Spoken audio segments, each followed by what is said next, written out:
Could TikTok finally be banned? Let's get into what's going on and why this is even happening, and if it does happen, what you can do about it. So, this is not a new issue. The US in particular has been talking about banning TikTok since I think roughly July of 2022. And the reason I know this is because I've been in the creator game since 2021 and have been using TikTok since 2020 when it first became really, really popular in the US during the pandemic. And so, I mean, as a consumer, it's a great app for infotainment or edutainment, as they call it.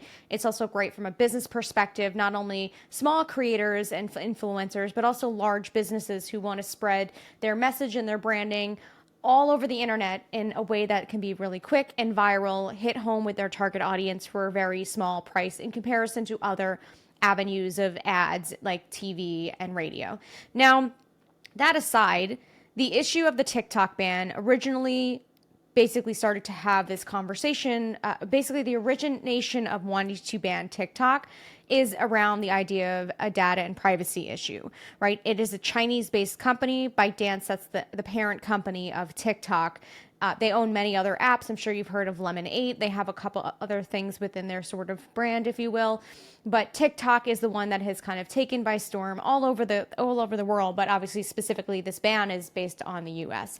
And so, basically, I guess the U.S. Department of Security, Privacy, whatever it is, I don't even know if it goes all the way up to the actual, what would you say? I don't quite know what department it touches. I don't know the depth of the security measures that are in place and if it's like at the level of like the military, if you will. But what they are saying and what I've read and kind of gathered over these past few years is that there's a threat to user privacy, and they are claiming that it's been used to target journalists to interfere with elections, though there has not been public evidence offered to support this. Now, I can totally understand the security issue. I totally get it, right? China, we had our quibbles with them back and forth.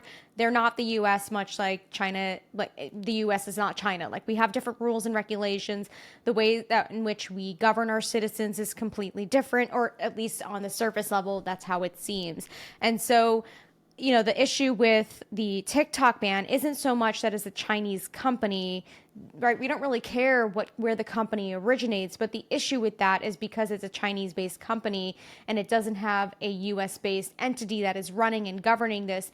The federal government can't pose regulations and can't obtain data and things like that to basically prevent data or safety issues, supposedly, right?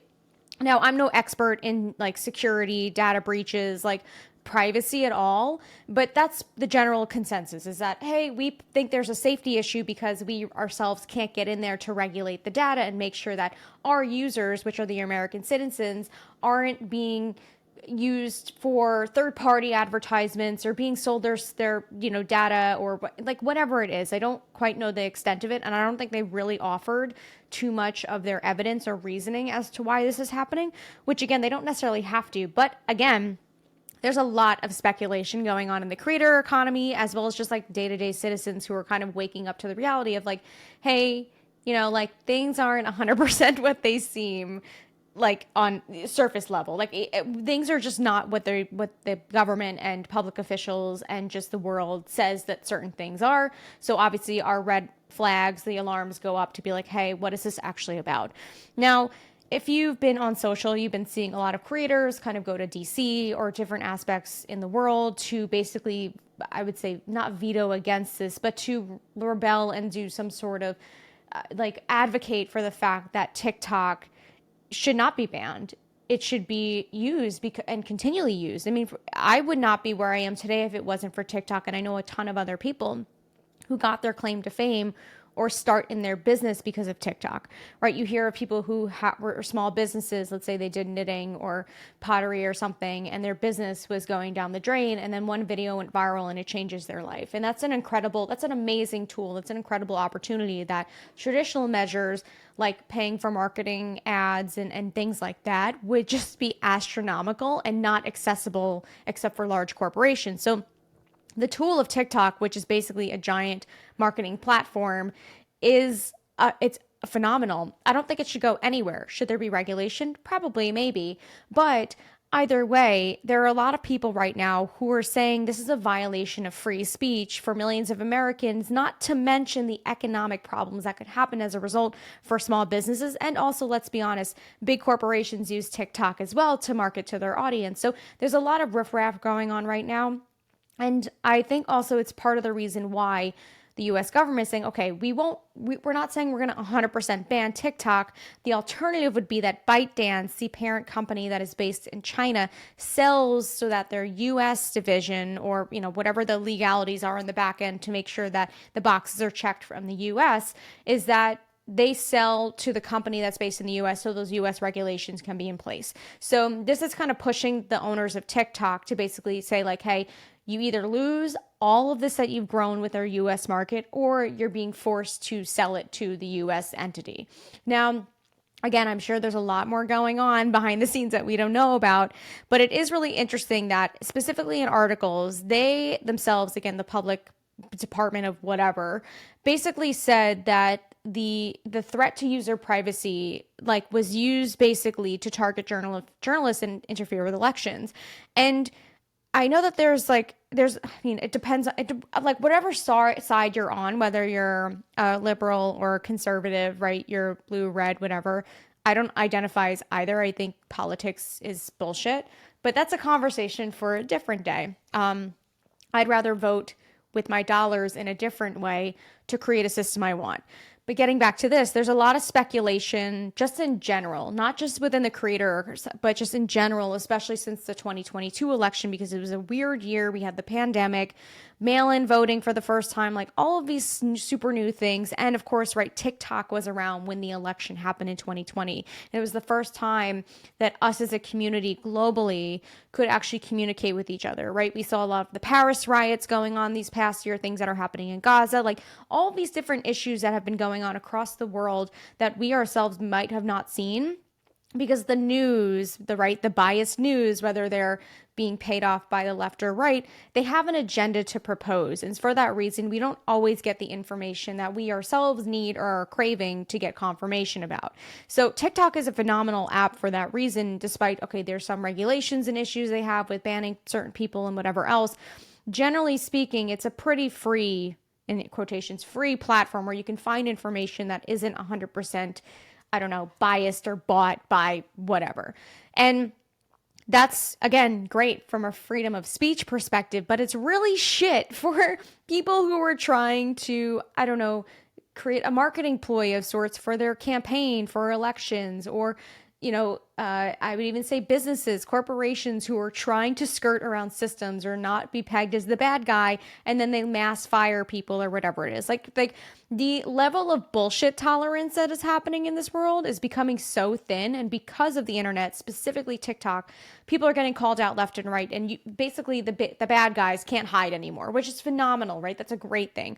But again, going back to this TikTok ban, there's speculation that some people think, oh, here we go again. We have Trump and Biden running. It's 2020 again. Okay, if it's not a pandemic, what's going to be the thing then that's going to trigger some sort of event to rig an election or change this or create some sort of outcome or whatever it is? And with TikTok not being able to share information with everyone so easily means that we lose power as a collective community. Now, again, I it's not just about people losing their entire livelihoods because their career is based on TikTok or their business or whatever it is, or even their information. But then what happens to where we find information? Where do we go then? Because that's where I was getting a lot of my information. I'm definitely not using Facebook or Meta, maybe YouTube.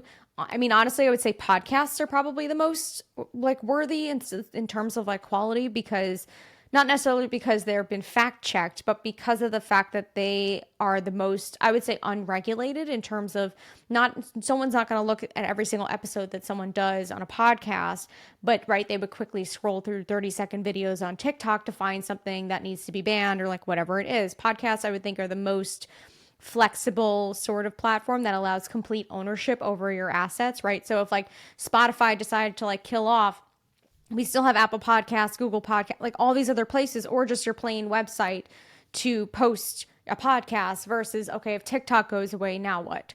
Now, the other question here is not just of like, okay, what's going to happen in terms of where we get our information, how we communicate with each other, even just exploring ideas. Like, I have learned so much on a personal level and even from a mental health perspective, and found community and strength within that community because I found people like me. And so, would that, what's the next avenue for that then? Is it a new app going to come on, or is it going to be just we go back to our old ones, but just like Meta, the YouTubes, things like that? And also, this goes back to basically yesterday's video, which is so funny. The timing of this happening is I talked about the fact that I think the influencer era is dead. Like, I think that that model of, hey, let's sell shit, that's my whole MO essentially, is to influence someone to buy a product that's within my niche.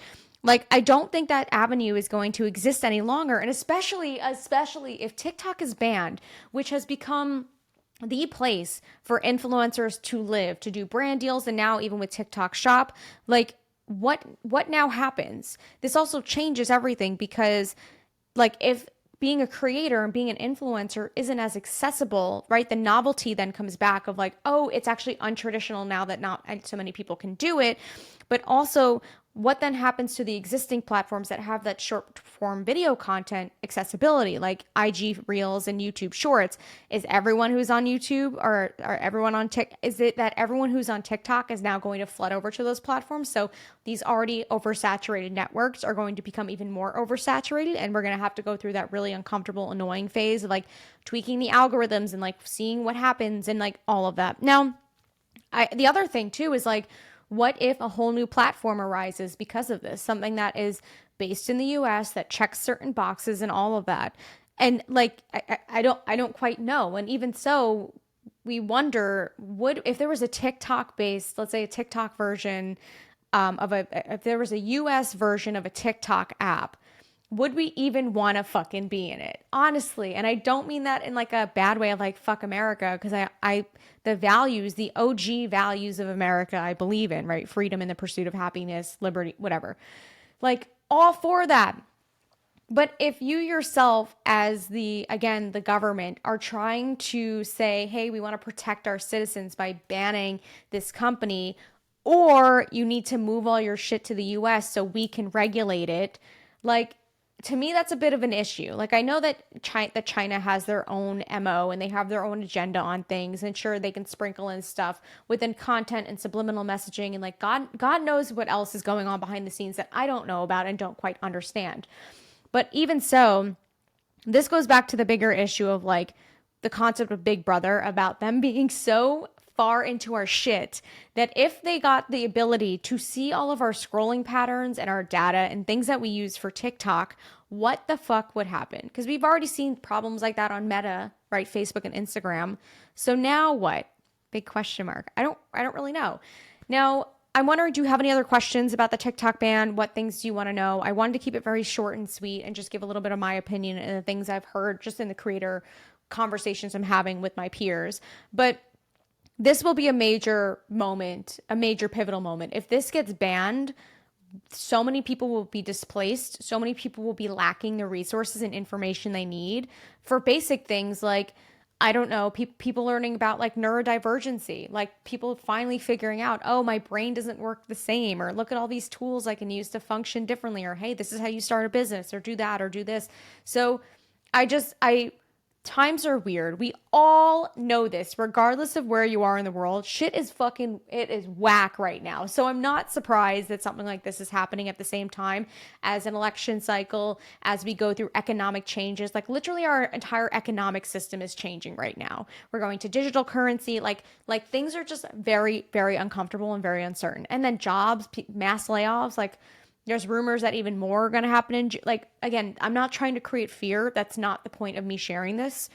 Oh, that was weird. The point of me sharing this, sorry, my Mac does something. I hope I can delete that. That was really annoying.